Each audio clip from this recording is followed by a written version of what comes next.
to InsideFlix. It's time for our weekly box office report. This is where we bring you up to speed on the latest box office figures. Let's jump right into it. Rich, could you share with us the top 5 movies that made it in the box office over this past weekend? Well, May has begun, which means it's summer movies has started, and Guardians of the Galaxy Volume 3 is number 1 with $118.4 million. Coming number 2 is the Super Mario Brothers movie with $18.5 million. Number 3 is Evil Dead Rise with $5.8 million. Number 4 is Are You There, God? It's Me, Margaret with $3.2 million. And around the top 5 is Love Again with $2.3 million. Guardians of the Galaxy Volume 3 may have performed slightly below expectations, just a tad below expectations, but it still had a strong opening weekend. It also ranked in over 270 million globally. Mm-hmm. That's an impressive number. What does that say to you about this performance? Well, yeah, I mean, I was personally kind of hoping it would come in a little higher, but I think there's no denying that, you know, all the comic book movies that have come out, you know, I think over the past 2 years have underperformed a little bit from, you know, what they were kind of projected to originally open at. So we're really what's going to really matter right now is how it's going to perform throughout the week and how it's going to perform in its second weekend. And I'm hoping that it has strong legs, because it seems like this is, you know, from a word of mouth perspective and from a fan perspective, it seems like it's the, you know, the most liked Marvel movie in since Spider-Man No Way Home. Right. So yes. So I mean, I think that means this is going to have good word of mouth, and I'm hoping that this will perform a little better than other Marvel movies. I'm hoping it also, you know, can outgrow some Wakanda Forever. I think if it could outgrow Wakanda Forever, I think that's good. Then, you know, that's success. Yeah, I think fans are most of the fans are actually, you know, haven't been disappointed by Phase 4 in general. And this one being actually the Quantumania, which started Phase 5, was very depressing. But this film seems, I mean, it might have hesitated some MCU fans, but I think they're still fans. I mean, this is Guardians of the Galaxy Volume 3. So I think there's fans still out there, and I think most of them came out this weekend, but I'm pretty sure most of them will be coming back because the film is that good. And it's good to see that James Gunn has made a final chapter for his trilogy, and it stood out to be one of his best films in his career. Yeah, I mean, I think in my view, Marvel's recent string of disappointing movies, specifically Quantumania, has really kind of damaged the brand's reputation. And I think Quantumania is a clear example of some of the questionable creative choices made by Marvel in recent years, right? So I think as a result of that, the Marvel fan base has kind of been losing confidence and in some cases interest in the franchise. So I think that's maybe why Volume 3 kind of slightly performed a little bit lower than expected. But I truly believe that because the movie is so good, you know, all of us saw the movie this past weekend, and we had a fun time watching it. It's probably one of my favorite Marvel movies of recent years. And because of that, I would like to hope that this was going to have legs. At least for the next 2 weeks, for sure. Oh, absolutely. I think you also got to remember that this opening number is the second best opening of the year, just below Super Mario Brothers. So the other Chris Pratt movie. Yeah. And I think that's an indication that the film will likely continue to perform well in the coming weeks. It does face a lot of tough competition during the summer. So it's up to Fast X to knock it off, because well, there's a lot of good movies coming out, a lot of big movies coming out this next couple of weeks. Yes, it looks like Spider-Man's going to be pretty big also. Yeah, much bigger than the first one. And we should mention the other new release was Love Again, which was the Celine Dion movie, basically. and her fans showed up. I mean, it's. Well, I don't think they're. What are you talking about? Fans? Hey, how many fans could she have? No. I would say this is the loser of the week. Look, it looks like Love Again didn't quite make the cut this week, despite being marketed as a counter-programming to Guardians Volume 3. Yeah. The movie kind of failed both critically and at the box office. So, but do you think like moviegoers prefer to watch these type of genre films, this particular genre, from the comfort of their own homes instead of theaters? Well, I think they got to put a little bit more of a comedic edge to it, so that and to go on to make it a romantic comedy type of and it has thing. to be a bigger kind of gimmick than just Celine Dion. yeah. Let's get to the rest of the top 10. Rich, reveal the rankings of the remaining movies in the top 10. Coming in number 6 is John Wick Chapter 4. Number 7 is Dungeons and Dragons: Honor Amongst the Thieves. Number 8 is Air. Number 9 is The Covenant. And around the top 10 is Sisu. Now let's turn our attention to the upcoming week of new movies. Rich, tell us what movies are scheduled to come out in theaters this weekend. Coming out in wide release is Hypnotic. This is the Robert Rodriguez new mind-bending cat and mouse thriller that stars Ben Affleck as a hard-boiled detective hunting down an elusive bank robber who seems to have the strange ability to hypnotize people into performing whatever he desires. Also coming out in wide release is Book Club, The Next Chapter. This is the new road trip comedy sequel that stars Diane Keaton, Jane Fonda, Mary Steenburgen, and Candice Bergen.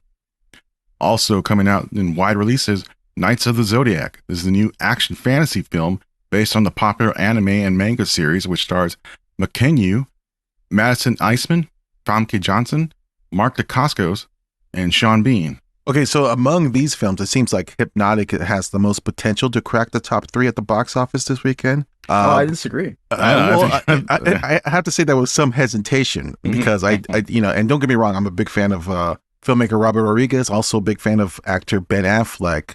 And, the idea of them collaborating on this film is exciting, but I can't say for certain that this movie will live up to the expectations. Yeah, I don't think that Ben Affleck movie is going to do well at all. I'm surprised he's even getting a theatrical release. And the trailer itself looked rather plain, and it looked like something that was, at least, 8 years old.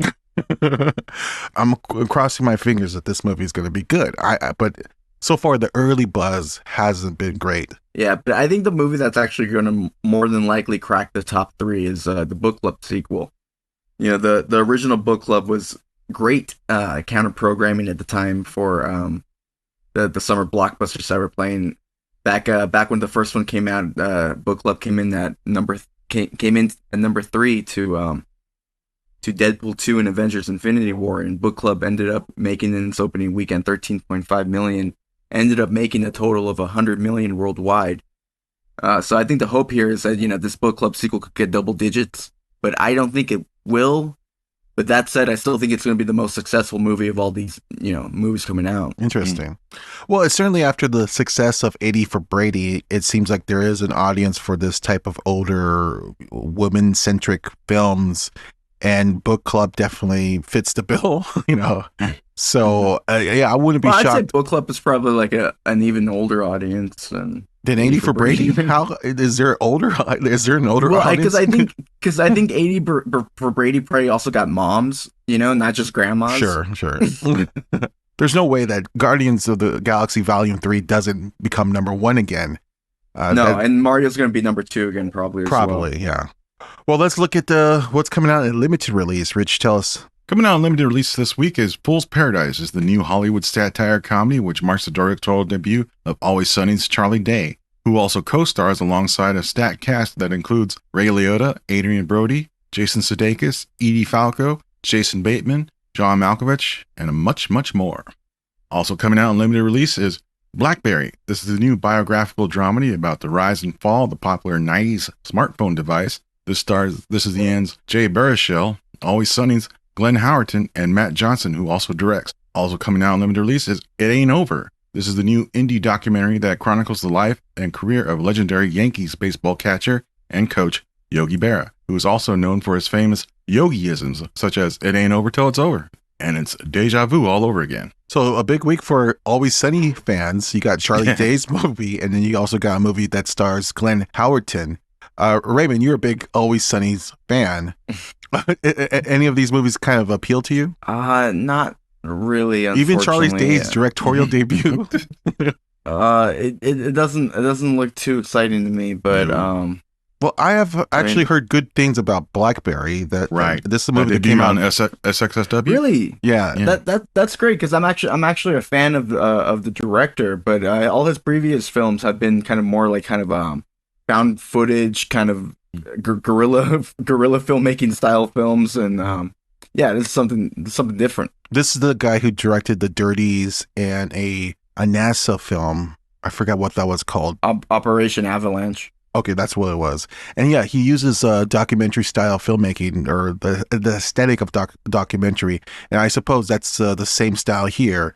Yeah, it's getting good reviews. People seem to like it. It's probably kind of the independent version of, say, Air. Yeah, it's actually something that I'm keeping my eye on. I don't know if I'm going to rush to the theaters to watch it, though. Isn't that going to be on streaming soon? Most likely. I think most of no, I mean, I thought it was going to be on Apple Plus for some reason. I don't know why I thought that. You're thinking of Tetris. That's why. Oh, okay. Maybe. All right, let's look at streaming now. Rich, tell us what movies people could watch on streaming. Coming out this week on streaming is The Mother, which is on Netflix. This is the new action thriller that stars Jennifer Lopez as a deadly assassin who emerges from hiding in order to protect her young daughter that she has loved from afar. Also coming out on streaming is Still, a Michael J. Fox movie on Apple TV+. This is the new documentary, tells a incredible life story of beloved actor and an advocate, Michael J. Fox. Also coming out on streaming is Creator on Disney+. This is a new coming-of-age adventure film about a group of young kids who grow up in a lunar mining colony and go on an exciting space adventure. And finally coming out on streaming is Air on Amazon Prime. Ben Affleck's acclaimed Air Jordan drama makes his streaming debut on Amazon Prime. This stars Matt Damon, Viola Davis, Jason Bateman, Chris Tucker, and Ben Affleck himself. So this might be the Ben Affleck movie that I'm going to watch this weekend. Yes. Air on Prime. I didn't check it out in theaters. And also, I might be checking out Jennifer Lopez instead of Hypnotic too.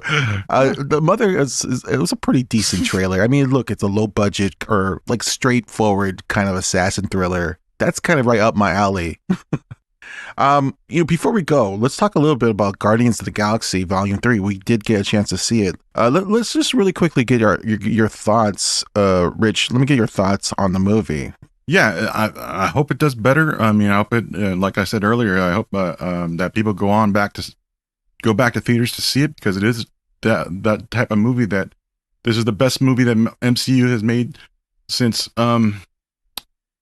well, not even, I would say since Endgame, because yeah, I agree. I would say that every film after Endgame, every film MCU put out, it seemed like they weren't ready to be filmed yet. Yeah. This film is the actual movie that they put out that seemed like it was written, for the whole entire movie was written, and it's in order, and it's a complete movie.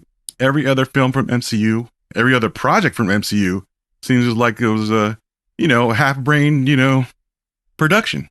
Yeah, and this really ties like all the Guardians related movies together, like kind of perfectly. Like it almost makes like and I'm counting their appearances in the Avengers movies because of all the Gamora stuff. But if you kind of like you could just kind of watch the three Guardians movies and those Avengers films, and that's all you really need. It's so strange because if James Gunn didn't get fired that first time from Marvel, Guardians of the Galaxy Volume 3 would have been the first movie to come out after Endgame. And so it would have maybe put the MCU on the right track, or I don't know. It would have been very interesting, because now the movie doesn't necessarily feel like it's gonna fix it, but it really, I guess at this point, it really feels like the movie is almost a last film of a bygone era, Their last hurrah. Yeah, last hurrah. I mean, and a lot of it has to do because of James Gunn saying goodbye to this franchise. And he's saying goodbye at just the right time. He's like, I'm leaving right when this thing's falling apart. But I was too blown away by the movie. I really loved it. People criticize about the dark tone of it, the scary tone of the movie. I kind of like that concept. I like that it's darker. I like that it's also very emotional. You love these characters. I think part of of why people are so affected by it is because they are really invested with all these characters. And so I think it's the whole point of why you bring in a darker tone or a somber tone to this movie, because it is a goodbye to a certain extent. But yeah, I was really, really impressed by it, and really made me think that comic movies could be fun again and wonderful. But also back in my brain, I know that there's only certain filmmakers like James Gunn who could deliver a product like this. Yeah, I mean, like you, I love the movie. I'm very satisfied with how it turned out, and it's just a great conclusion, a great final chapter for these characters. And this felt like a more kind of, a more personal goodbye to these characters. And I kind of wish that, some of the other kind of Marvel movies that I like, Black Widow, for example, or had been more successful in this way, had been like a nice goodbye to that character. Yeah, I think he kind of failed on that, but James Gunn, I mean, he has such love for these characters, and he's a great writer, and I mean, he did a phenomenal job. Okay, that's it for us. We gotta go. Thank you for watching InsideFlix. We'll be back next week we'll see how well Guardians Galaxy Volume 3 does for its second week. I'm assuming it's going to be number 1 again. And we'll talk about the new releases coming out next week. All right. Bye-bye, everyone.